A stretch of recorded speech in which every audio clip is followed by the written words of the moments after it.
welcome to Unlocking Passion, Men Report. Let's begin with a new story. Christopher Nolan sat at a plastic table outside a 7-Eleven in Pattaya, Thailand, sipping a ching beer and watching the endless parade of tourists, bar girls, and motorcycles flowing past like a river that never stopped. He was 56 years old, broke and living in a guest house for 2,000 baht a month that smelled of mold and stale cigarette smoke. 6 months earlier, he had had 190,000 in his Irish bank account, which the proceeds from selling his electrical business after a shoulder injury had forced him into early retirement.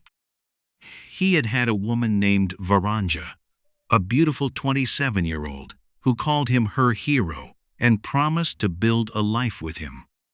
He had dreamed of opening a small bar in Pattaya, living comfortably by the sea, and finally finding the happiness and appreciation that had eluded him for so long. Now he had nothing. The money was gone. Over 5 months, it had slowly drained away through a combination of cash withdrawals, bank transfers, and purchases that Varanja had described as investments in their shared future. His wife was gone too, having fled to Phuket with another foreign man, leaving behind only a handwritten note. "Don't hate me, I have to live my life." The dreams were gone, replaced by the harsh reality of surviving in a city that chewed up men like him and spat them out again without a second thought. Her name was Varanja Tefasadine, although she had asked Christopher to call her Bo. She worked as a hostess in a beer bar on 2nd Road, one of thousands of young Thai women who made a living serving drinks and keeping lonely foreign men company. She was not extraordinary or especially beautiful by Pattaya standards, but she had something Christopher found irresistible: a warmth, a vulnerability, a way of making him feel like he was the most important person in the world. They met on Christopher's second night in Pattaya in March 2023. He had walked into her bar with no intention of staying longer than one drink. But Bo poured him a Leo beer, laughed at his jokes, and told him he had a big heart. 3 nights later, he was still there. 2 weeks later, they were living together. 3 months later, they were married at the Pattaya district office, and Christopher had given Bo access to his bank cards for what she called household expenses and bills. Every expat in Pattaya had warned him. They told him about the 3-day rule. Never spend more than 3 consecutive nights with the same bar girl, or you'll fall in love and lose everything. They told him never to marry a bar girl, never to give her access to his money, never to believe that he was special or different. But Christopher had ignored them all. He called them cynical, bitter, jealous. He believed that Bo was different, that their connection was real, that love could overcome age, culture, and circumstance. He was wrong. And now, as he sat outside that 7-Eleven with a warm beer and an empty bank account, Christopher had become exactly what he had sworn he would never be: another cautionary tale. Another broken man warning newcomers about the mistakes he had made, even while knowing most of them would ignore his advice, just as he had ignored the advice given to him. This is the story of how Christopher Nolan, a 56-year-old electrician from Cork, Ireland, ignored the 3-day rule and lost everything. This is the story of how spontaneity and hope can destroy a life just as easily as they can save one. And this is the story of why, in Pattaya, the 3-day rule exists for a reason. Christopher Nolan had not always been a reckless man. He had been born and raised in Cork, the youngest of 4 children, in a Catholic working-class family. His father had been a carpenter, his mother a homemaker, and they had lived in a small terraced house on the north side of the city. Christopher left school at 16 and became an apprentice electrician, learning the trade under a local contractor who specialized in residential and commercial wiring. He was good at his work, reliable, skilled, and honest. By the time he was 30, he had started his own electrical business with a partner, another electrician named Declan. They specialized in renovation projects, new builds, and commercial installations. The business was successful enough to provide a decent income, though Christopher was never going to get rich from it. He bought a small, semi-detached house in Douglas, married a woman named Siobhan when he was 32, and had 2 children, a daughter named Awifi and a son named Liam. The marriage lasted 15 years before it fell apart. Siobhan left him when he was 47, saying she felt trapped, that she had married too young, that she needed to find herself.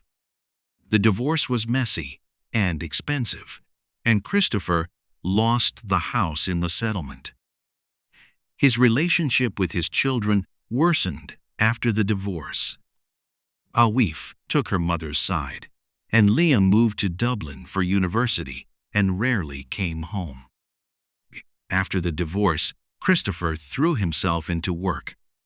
He bought out Declan's share of the business and ran it alone for several years. But when he was in his early 50s, he fell from a ladder on a job and badly injured his shoulder. He needed surgery, months of physiotherapy, and even then, his shoulder was never the same again. He could no longer do the physical work that had defined his career for nearly 40 years. At the end of 2022, Christopher made the decision to sell the business. He sold it to a younger electrician for $190,000, well below its real value, but he was tired, in pain, and ready to move on. Together with his savings, he had about $190,000, enough to retire early if he was careful, enough to start over somewhere else. He had been lonely for years. After Siobhan left, he had tried dating, but it never worked out. Women his age in Cork were either divorced and bitter, or simply not interested in a middle-aged electrician with a bad shoulder and emotional baggage. Christopher felt invisible, forgotten, as if he had become irrelevant before his life was even over. That was when he started researching places where he could retire abroad.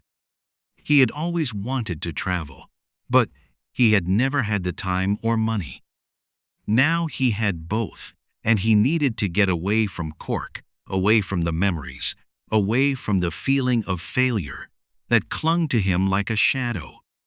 Thailand kept appearing in his search results. Warm weather, low living costs, friendly people, and most fascinating of all, a large community of Western men who had found companionship and happiness in ways that seemed impossible back home. Christopher watched videos of older men living in Pattaya, and they all seemed content, relaxed, surrounded by young Thai women who laughed at their jokes and made them feel valued. He read forums where men talked about the 3-day rule, about the dangers of falling in love with bar girls, about the importance of protecting your money, but he also read stories of men who had found real relationships, who had married Thai women and built genuine partnerships. Christopher wanted to believe that he could be one of those men. He wanted to believe that he was still capable of finding love, that someone could still want him, that his life could still have meaning. In February, at the age of 56, Christopher booked a one-way ticket to Bangkok and left Ireland behind. Christopher arrived at Bangkok Airport on a humid evening in March. He was nervous, excited, and slightly frightened. He had never been to Asia before, and the sensory overload of Bangkok hit him hard. The heat, the noise, the crowds, the unfamiliar smells and sounds. He spent one night in a cheap hotel near Khao San Road, barely slept, and listened to the chaos of the city outside his window. The next morning, he took a bus to Pattaya. The journey took about 2.5 hours, and Christopher spent the entire ride staring out the window, watching the landscape shift from dense urban sprawl to open highways, and finally, to the sea appearing in the distance. When the bus stopped at Pattaya's North Bus Terminal, Christopher grabbed his backpack and stepped out into the late morning heat. Pattaya was everything the videos had promised, and more. The streets were lined with bars, massage parlors, restaurants, and shops selling everything from cheap electronics to fake designer clothes. Motorcycles rushed past in chaotic streams, their drivers weaving through traffic with reckless confidence. Street vendors grilled meat on portable stands, filling the air with smoke and the smell of chili and garlic. And everywhere, absolutely everywhere, there were women. Young Thai women in tight clothes, older women sitting in groups outside bars, women on motorcycles, women calling out to passing men. Christopher checked into a small guest house on a narrow street in the heart of Pattaya's entertainment district. His room was basic: a single bed, a small bathroom, a tiny balcony overlooking the street, but it cost only about 600 baht per night, less than 20 euros, and it was clean enough. On his first day and first night, Christopher walked through the city trying to get his bearings. He ate at a small Thai restaurant, walked along Beach Road, and watched the sunset over the ocean. He felt a strange mix of excitement and anxiety. He was free, unattached in a place where nobody knew him and nobody judged him. But he was also alone, and the loneliness that had driven him to Thailand had followed him there. On his second night in Pattaya, Christopher decided to explore the bars. He walked along 2nd Road, a main traffic street lined with open-air beer bars, each with a group of women sitting on stools, drinking and chatting with customers. He stopped at one of the bars, a simple place with a wooden counter and a row of beer coolers along the back wall. A young woman came over to him immediately, smiling, and asked what he wanted to drink. Her name tag said Bo. She was not the most beautiful woman Christopher had seen in Pattaya, but there was something about her that caught his attention. She was petite, maybe 150 centimeters tall, with long black hair tied into a ponytail and a round, friendly face. She wore jean shorts and a simple tank top, and when she smiled, the corners of her eyes crinkled in a way that felt genuine rather than rehearsed. She brought him a Leo beer, opened it, and set it down in front of him. "First time Pattaya?" she asked in clear English. "Yes," Christopher said. "I only arrived yesterday. You like it?" "It's overwhelming. I'm not sure what to think of it yet." Bo laughed. "Pattaya crazy. But if you know right place, can be very good." "Where you come from?" "Ireland." "Cork." "Oh, Ireland. I never meet Irishman before." "You very far from home?" "Yes. I needed a change. I had to get away from everything." Bo nodded sympathetically. I understand. Sometimes we have to run away to find something new. They talked for a while about Ireland, about Thailand, about life. Bo told Christopher she was from a small village near YA in northeastern Thailand, that she had been working in Pattaya for 4 years, and that she was saving money to help her mother keep the family's small rice farm. She said she did not like bar work, that it was only temporary, that she wanted to find a good man and build a normal life. She said most of the men who came into the bars only wanted one thing, and she was tired of it. Christopher liked her immediately. She was not overly flirtatious or aggressive like some of the other girls he had seen. She seemed real, grounded, with a quiet sadness that Christopher recognized in himself. He stayed in the bar for 3 hours, bought drinks for both of them, and when he finally stood up to leave, Bo touched his arm gently and said, "You come back tomorrow. I like talk with you. You different." Christopher came back the next day, and the day after that, and the day after that. He had planned to visit other bars, to explore different parts of Pattaya, but he kept returning to Bo. She started calling him "my handsome Irish man," which made him laugh, but also made him feel good. She told him he had a big heart, that he was kind and respectful, that she felt comfortable with him. On the third night, another exit, a 60-year-old Brit named Graham, who was sitting at a nearby table, leaned toward him and said, "Mate, you're breaking the 3-day rule. You need to be careful." "What's the 3-day rule?" Christopher asked. "Never spend more than 3 nights in a row with the same bar girl," Graham said. "Once you go past 3 nights, you fall in love, and once you fall in love, you're finished. You'll marry her, give her your money, and lose everything. Happens to every man who stays too long." Christopher laughed. "I think I can take care of myself. I'm not some naive kid." Graham shook his head. "That's what they all say. Just be careful, mate. These girls are professionals. They know exactly what they're doing." Christopher dismissed Graham's warning. He was 56 years old, not some naive teenager. He knew what he was doing. Bo was different. Their connection was real. If you are watching this and thinking, "I would never make that mistake," I want you to understand something. Every single man who falls for this kind of scam thinks exactly the same thing. Romance scammers in Pattaya are experts at exploiting loneliness, false hope, and the desperate need to feel valued.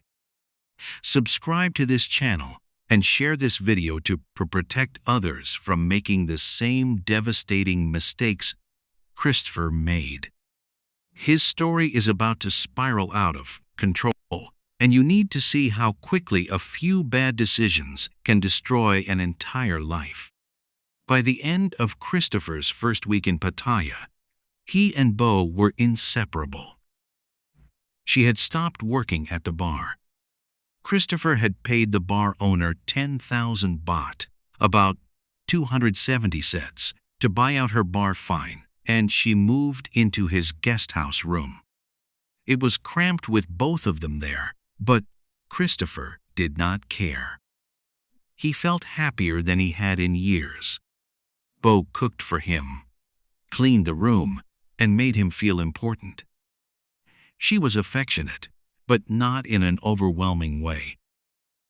She held his hand when they walked through the streets, rested her head on his shoulder when they sat on the beach, and told him he was a good man. She talked about her dreams, about one day opening a small shop, helping her mother, finding a man who would treat her with respect and build a life with her. Christopher began to imagine that life with her. He was 56 years old, near retirement, with enough money to live comfortably in Thailand for many years. Bo was 27, young enough to be his daughter, but Christopher pushed that thought aside. Age did not matter, he told himself. What mattered was connection, compatibility, mutual respect. After 2 weeks, Bo said the guest house was too small for both of them. She suggested renting a small apartment. Nothing fancy, just a one-room apartment where they could have more space and privacy. Christopher agreed. They found an apartment in Jomtien, about 10 minutes from central Pattaya, in a building rented mostly by long-term foreign residents. The rent was 12,000 baht per month, about 320 cents, and the apartment was furnished with a bed, a sofa, a small kitchen, and a balcony overlooking the street. Bo was thrilled. She decorated the apartment with flowers and small decorations from the market. She cooked elaborate meals and invited a few of her friends over to see their new home. Christopher felt proud. He felt as if he were building something real. But Bo also began talking about money. She said her mother was having trouble with debts from the rice farm, that there had been a bad harvest, and that the family owed money to local lenders. She said she was worried about her mother, that she wanted to help, but had not saved enough. She showed Christopher photos of her mother, a small weathered woman standing in front of a wooden house on stilts, and Christopher felt a surge of compassion. He asked how much she needed. Bo said 30,000 baht, about 800 mars. Christopher did not hesitate. He withdrew the money from an ATM and gave it to her. Bo hugged him tightly, tears in her eyes, and said, "You are the best man I ever met. You have such a big heart." In the following weeks, there were more expenses. Bo's younger brother needed money for school fees. There was a problem with the roof of her mother's house. A family member was sick and needed medical treatment. Each time, Bo showed Christopher photos, documents in Thai he could not read, and explained the situation with tearful urgency. And each time, Christopher withdrew money and gave it to her. By the end of his second month in Pattaya, Christopher had given Bo about $60,000. It was a substantial amount, but he told himself it was an investment in their relationship, in their future together. He was helping the woman he loved. He was making a difference. At the beginning of May, only 2 months after they met, Bo told Christopher she wanted to marry him. She said it was important in Thai culture, that her family was asking questions, that people in her village were judging her for living with a foreign man without being married. She said she wanted to be a proper wife, to have the respect and security that came with marriage. Christopher had been married before, and the experience had ended badly, but Bo was different from Shioban. She was warm, appreciative, and seemed determined to make him happy. And Christopher was tired of being careful, tired of protecting himself from possible pain. He wanted to take a leap of faith. He wanted to believe he could still have a happy marriage.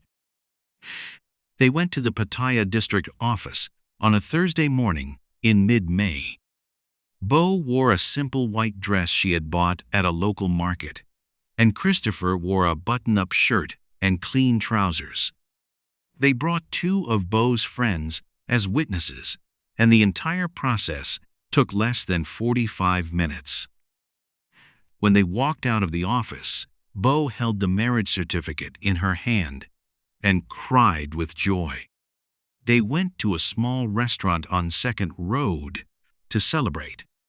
Bo posted photos on her Facebook page with captions like, "My forever husband," and "Finally a good man who loves me." Christopher felt a wave of pride and happiness. He had done it. He had found love again.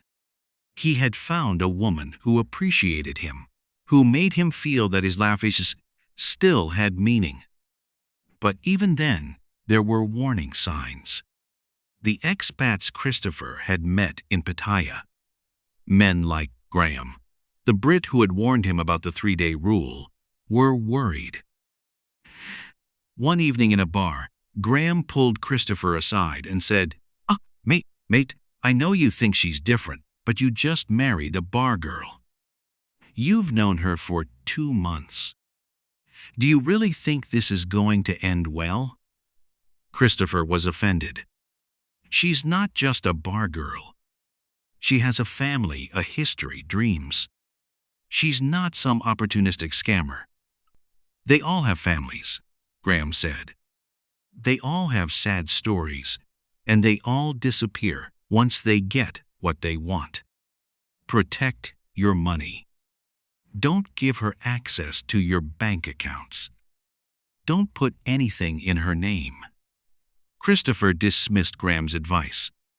He told himself these men were bitter, cynical, that they had been hurt, and now assumed every relationship was doomed to fail. But his relationship was different. Bo loved him. She had married him. She was his wife. After the wedding, Bo began speaking more seriously about their finances. She said it would be easier if she had access to Christopher's bank cards so she could pay for groceries, utilities, and household expenses without having to ask him for money every time. She said it would make her feel more like a real wife, more like a partner. Christopher hesitated. He had heard too many stories of foreign men who had lost everything after giving their Thai wives access to their money. But Bo seemed hurt by his hesitation. She said he did not trust her, that he still saw her as a bar girl and not as his wife. She said that if they wanted a real marriage, they needed to trust each other completely. Christopher did not want to hurt her. He did not want her to feel he was holding back. So he gave her his bank card and PIN. He told himself it was only for household expenses, that he would monitor the account regularly, that everything would be fine. For the first few weeks, everything seemed normal. Bo withdrew small amounts for groceries, for utilities, for household items. Christopher checked his account regularly, and the withdrawals seemed reasonable. But gradually, the amounts started to grow. 5,000 baht here, 10,000 baht there, 20,000 baht for something Bo said was an emergency. When Christopher asked about the larger withdrawals, Bo explained that her mother needed more money. There was a problem with the house. A family member was sick. Each time she showed him photos or documents, and each time Christopher accepted her explanation. He trusted her. She was his wife. By the end of July, 3 months after their wedding, Christopher had transferred or allowed Bo to withdraw about $120,000. He began to feel uneasy. He still had around $70,000 left, but the money was disappearing faster than he had expected. He asked Bo if they could sit down and go through their spending together, make a budget, and make sure they were acting responsibly. Bo became defensive. She said he was accusing her of stealing, that he did not appreciate everything she did for him, that she was offended by his lack of trust. She said that if he was going to treat her like a criminal, maybe they should not be married at all. Christopher backed down. He did not want to argue. He did not want to lose her.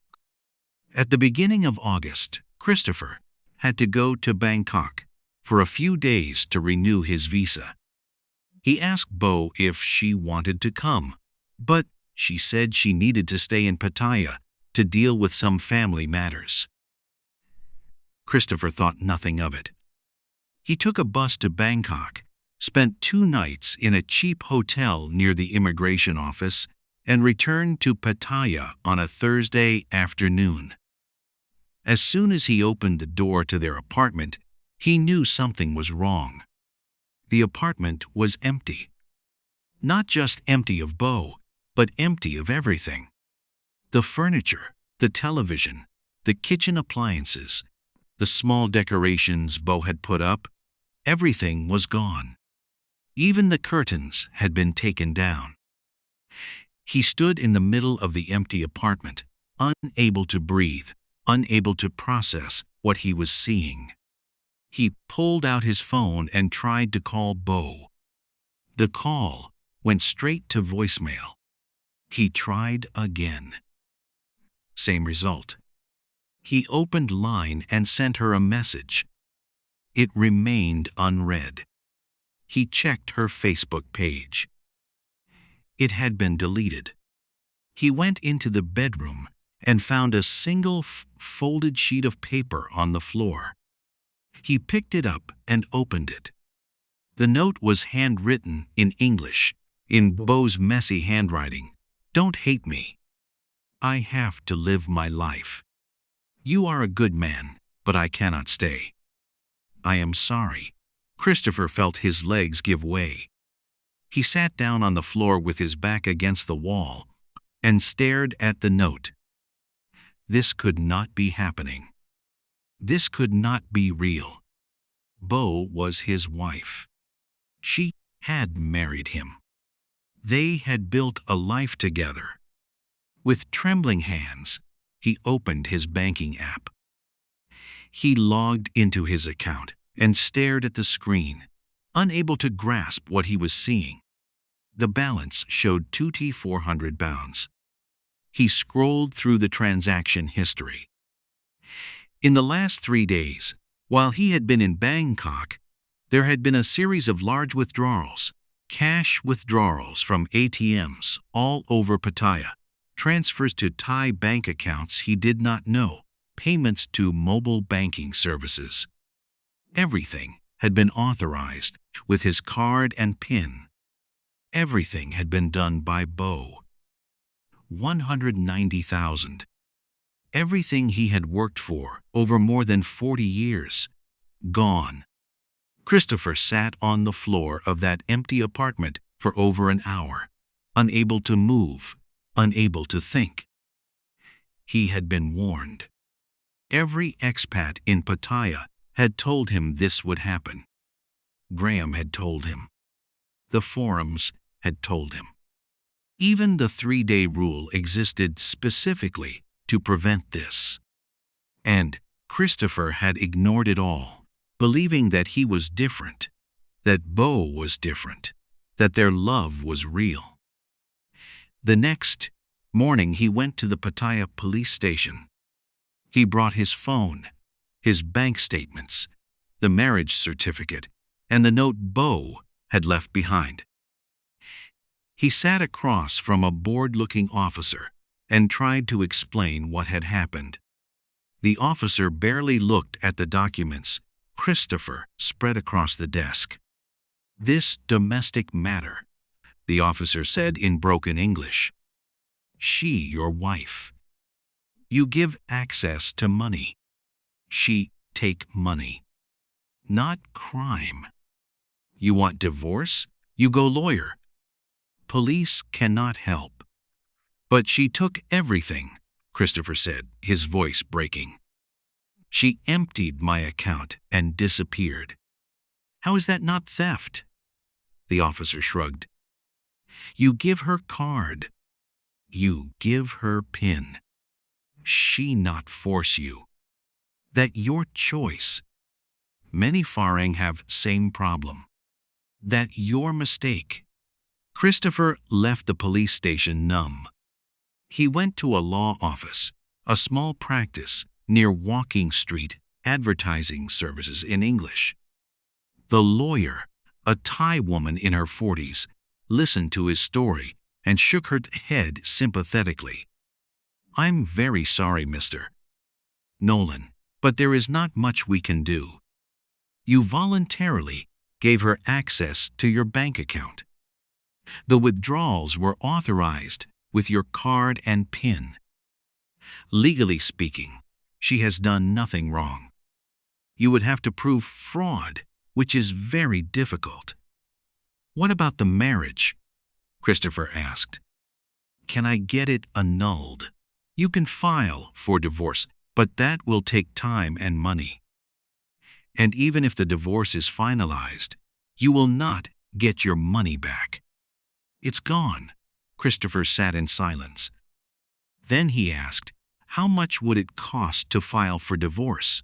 About 50,000 baht. Maybe more if there are complications. About $1,300. Christopher did not even have that anymore.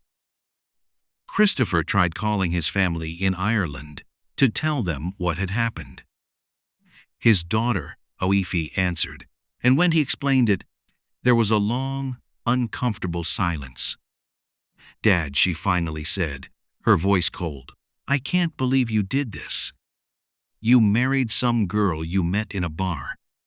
You gave her all your money. What were you thinking?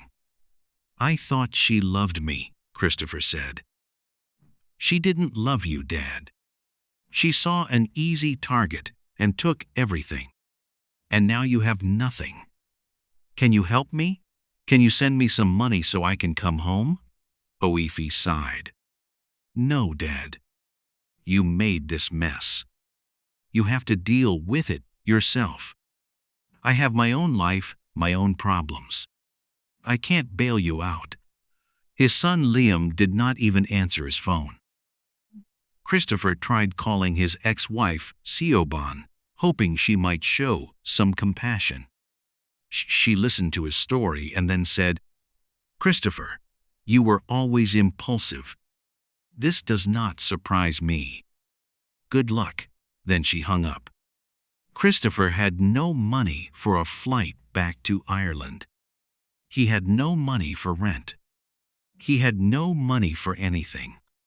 He moved out of the apartment and into the cheapest guest house he could find, a shabby place that cost about 2,000 baht a month, roughly 54 euros. The room was barely big enough for a single bed, and the shared bathroom was filthy. Christopher started looking for work, teaching English under the table, helping expats with electrical repairs, doing odd jobs for a few hundred baht here and there. It was barely enough to survive, but it was something. 6 months have passed since Bo disappeared. Christopher is 56 years old, living in a cheap guest house in Pattaya and surviving on odd jobs and charity.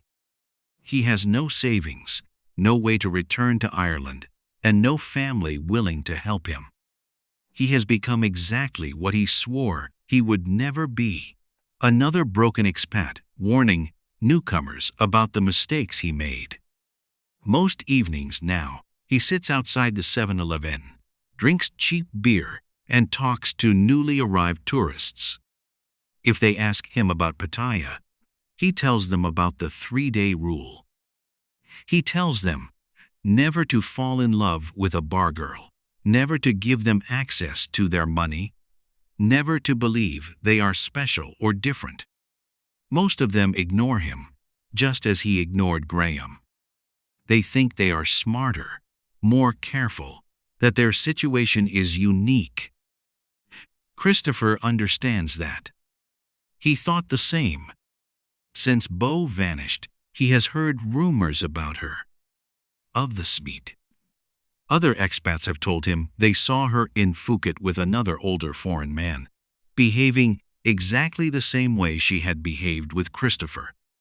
One man said she had done this at least 4 times before: marry foreign men, empty their accounts, and disappear.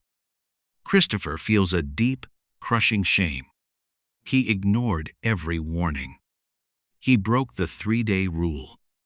He married a bar girl after knowing her for 2 months. He gave her access to his money, and now he has nothing. Christopher now understands why the 3-day rule exists.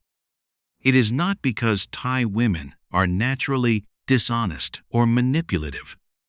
It is because Pattaya is a place where transactional relationships are the norm, where loneliness and desperation are real, and where professional scammers have perfected the art of making vulnerable men believe they are loved.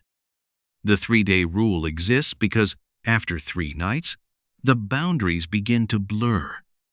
The companionship starts to feel real. The affection starts to feel real. The promises start to sound believable. And once you cross that threshold, you are lost. You begin making excuses, ignoring warning signs, convincing yourself that you are different, that she is different, that your connection is something special. Christopher now sits outside the 7-Eleven, watching the parade of tourists and expats, wondering how many of them will repeat his mistakes. He sees older Western men walking hand in hand with young Thai women and wants to shake them, to tell them to be careful, to warn them about what is coming. But he knows they will not listen. They never do. He has accepted that he will probably spend the rest of his life in Pattaya, living in cheap guest houses, doing odd jobs, surviving on the margins.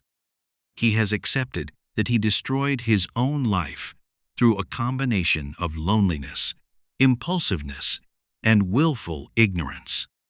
The 3-day rule exists for a reason. Christopher learned that lesson the hard way, and now, as he sits outside that 7-Eleven with a warm beer and an empty bank account, he is the living embodiment of why that rule matters. Christopher Nolan is 56 years old, and he lost $190,000. Everything he had.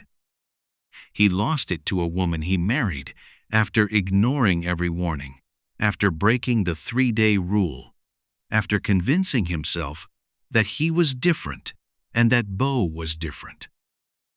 He was not different. She was not different.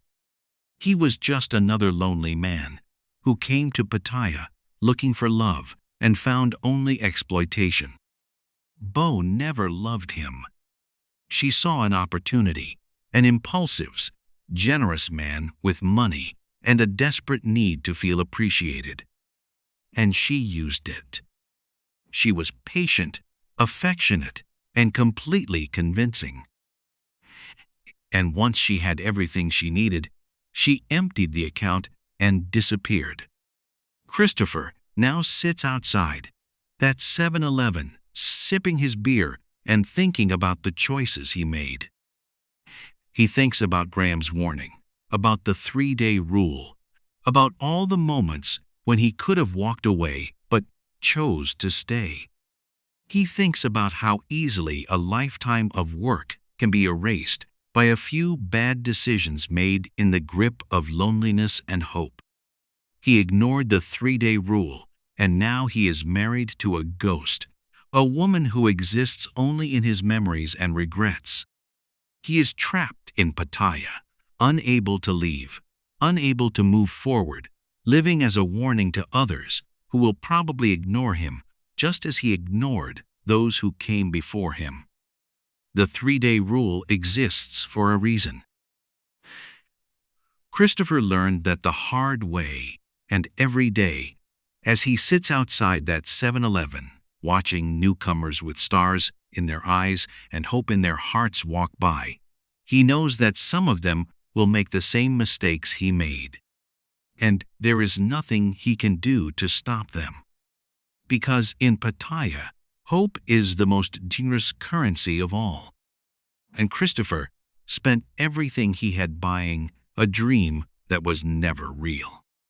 Christopher's story is a brutal reminder that the 3-day rule in Pattaya exists for a very specific reason: to protect vulnerable men from their own impulses and from professionals who have perfected the art of exploitation.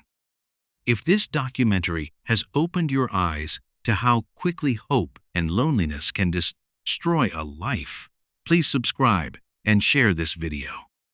These stories need to be told, and your awareness could prevent someone from making the same devastating mistakes. Stay alert. Follow the advice of those who came before you, and remember, in Pattaya, the 3-day rule is not a suggestion. It is a survival strategy. Thanks for watching, and please stay safe.